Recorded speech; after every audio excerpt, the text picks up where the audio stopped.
Alright, good morning. Happy holiday. Happy holiday si Magaral. Happy Sunday. Ngayon guys, nandito naman tayo sa niyugan namin, no? Ang lawak ng niyugan namin dito guys. Ang mahal ng kupra ito ngayon. 60 per kilo. Kaso lang yung tinam yung ano niya, bunga oh. Walang kabunga-bunga. Marama yung mga gobyerno. Tapos putol-putol pa yung iba oh. Yan, puro niyugan yan halos dito guys oh. Ang lawak niya no, yan oh, yan oh. Yun bahay ni yan oh. Oh. Kita nyo? Oh. Oh, pinauna ko yun. Oh. Ang lawak niya no, puro niyugan yan dito. Oh, seryoso guys, sa totoo lang. Ang mahal talaga ng kupra dito ngayon sa probinsya, sa amin. Tig 60 per kilo ang kupra to sa amin. Sa iba, 70 na nga eh. Dito sa District 3, sa Banga del Norte, sa Sinta, sa 62, yan, sa 61.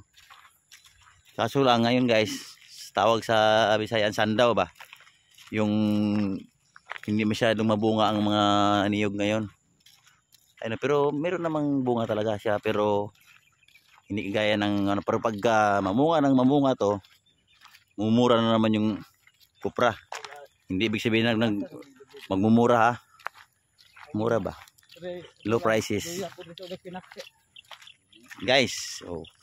Laki ng niyugan dyan oh. Lawak.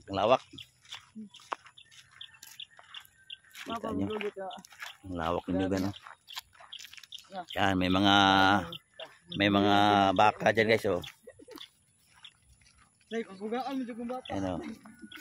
Ano, mga baka. Cookie, sumasama ka Cookie.